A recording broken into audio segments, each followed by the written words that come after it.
안녕하세요. 소아청소년과 전문의 정유미입니다. 우선 지난번 정답부터 말씀드리겠습니다. 문제 166. 식약처 어린이 기호식품 품질 인증 제도와 첨가당에 대한 내용으로 옳지 않은 것은 1. 품질 인증 기준 중 당류는 17g 이하이다. 2. 품질 인증 기준 중 열량은 250칼로리 이하이다. 3. 대상은 18세 미만 모든 연령이다. 4. 연령별 1일 섭취량과 1회 권고 섭취량이 제시되어 있다. 정답은 4번입니다. 식약처 어린이 기호식품 품질 인증 대상은 18세 미만 모든 연령인데 연령별 1일 섭취량이나 1회 권고 섭취량을 따로 명시하고 있지 않아서 어린 아기일수록 상대적으로 당류와 열량을 더 많이 섭취할 위험이 있으니까 우리 엄마들이 꼼꼼히 따져보시기 바랍니다. 오늘은 분만 후 유축 수유에 대해서 말씀드리겠습니다. 전 세계에서 한국에만 있다는 그런 천국이 있어요. 아시죠? 바로 산후조리원 천국입니다. 아기를 낳고 나서 밥이나 빨래나 청소를 하지 않고 넷플릭스로 드라마나 영화를 보고 인터넷으로 육아용품 쇼핑을 하고 자고 쉬고 그렇게 생애 마지막 자유휴가를 만끽하면서 최대한 즐기라는 게 요즘 선배 엄마들의 조언입니다. 그런데 막상 조리원에 있는 동안은 천국인 줄을 또 모른다네요. 남편도 보고 싶고 큰아이도 눈에 밟히고 답답하고 우울해서 매일 울면서 지낸다고요.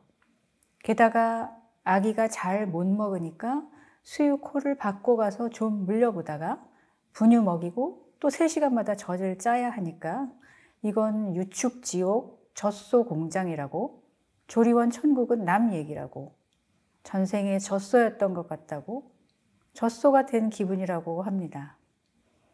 미역국 젖젖, 간식 젖젖, 마사지 젖젖, 따르릉 수유콜 오면 새벽 3시에도 가야 하고 또 비몽사몽 유축을 하다가 밤마다 울고. 그런데 이거 아시죠? 엄마 젖소는 젖을 안 짜고 직접 수유합니다.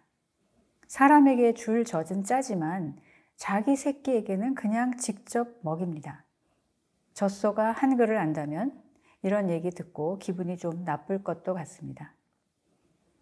아기가 미숙아 중환자실에 있는 것도 아니고 아기를 집에 두고 일하러 밖에 나가야 하는 것도 아닌데 더구나 막 태어난 신생아를 바로 옆방에 두고 젖을 짜서 먹이는 건 한국 사람밖에 없습니다. 9달 동안 합체되어 있던 아기가 엄마 몸 밖으로 나오는 분만은 엄마와 아기에게 모두 어쩌면 변신이라고 할 수 있습니다. 엄밀히 말해서 남자는 탄생과 사망 2번의 변신을 겪지만 여자인 엄마는 탄생, 분만, 그리고 사망이라는 3번의 변신을 겪는다고 볼 수 있습니다. 분만 전과 후가 전혀 같을 수가 없습니다. 조리는 산 후에 하는 게 아니라 산 전에 하는 겁니다. 생애 마지막 자유휴가도 아기를 낳고 하는 게 아니라 아기가 뱃속에 있을 때 하는 거죠. 미리미리 공부하고 준비하세요. 아기가 태어난 다음엔 실제 상황입니다. 왜 한국 엄마만 천국이라는 조리원에서 스스로 격리하면서 유축지옥을 겪는 걸까요? 왜 한국만 엄마는 조리원 산모방에서 아기는 조리원 신생아실에서 따로따로 울고 있나요? 다른 나라 엄마들처럼, 아니 다른 나라에 살고 있는 한국 엄마들처럼 24시간 아기를 같이 데리고 자면서 깰 때마다 젖을 물리면 엄마도 아기도 덜 울 텐데, 그리고 조리원 나올 때쯤엔 대부분 직접 수유도 할 수 있고요. 원래 젖량이 적은 초유 때는 젖이 안 나온다고 유축하다가 또 원래 젖이 잘 돌기 시작할 때는 딱딱해지고 뭉쳐서 젖 빼내느라 유축을 하면 젖량이 너무 늘어서 결국 잠도 못 자고 허리, 어깨, 손목 다 아프다 못해서 아예 젖을 끊고 싶어집니다. 초유는 신생아도 먹을 수 있을 정도로 원래 아주 적고 2, 3일 후부터는 젖이 돌아서 젖량이 많아지고 심하면 젖몸살도 조금 오고 그래도 하루에 10번 직접 젖을 먹이면 젖량도 아기에게 맞춰지는 겁니다. 아까운 젖 마사지로 짜서 버리지 말고 최대한 직접 먹이세요. 유축 안 하고 직접 수유하면 젖소 같다는 그런 우울한 생각은 들지 않을 것입니다. 그리고 조리원에서는 수유 콜 때만 아기를 보다가 집에 가면 저절로 아기를 잘 먹이고 키울 수 있게 되는 게 아닙니다. 제발 조리원에서는 직수 후에 유축젖 그리고 분유 보충으로 배불리 먹이다가 집에 오자마자 직수 완무하겠다고 하지 마세요. 조리원에서 하루 종일 얼마나 많이 보충했는지도 모르고 집에서 젖만 물리면 젖량이 늘 거라는 생각은 아주 위험합니다.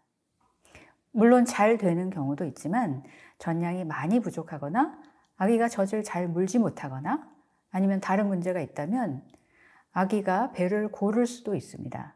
옆에 도와줄 사람들이 있을 때 조리원에서 하루에 10번 젖만 물리면서 엄마도 아기도 배워야 합니다.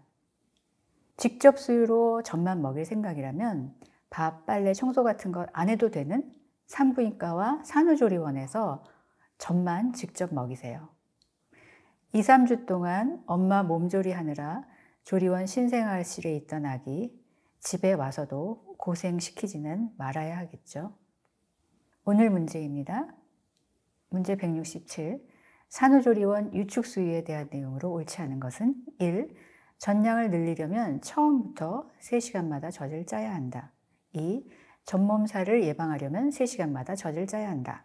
3. 전 세계 엄마들이 모두 분만 후 3시간마다 젖을 짜서 먹인다. 4. 완전 모유 수유를 하려면 집에 와서는 직접 수유만 해야 한다. 5. 이상 모두. 정답은 다음 영상에서 말씀드리겠습니다.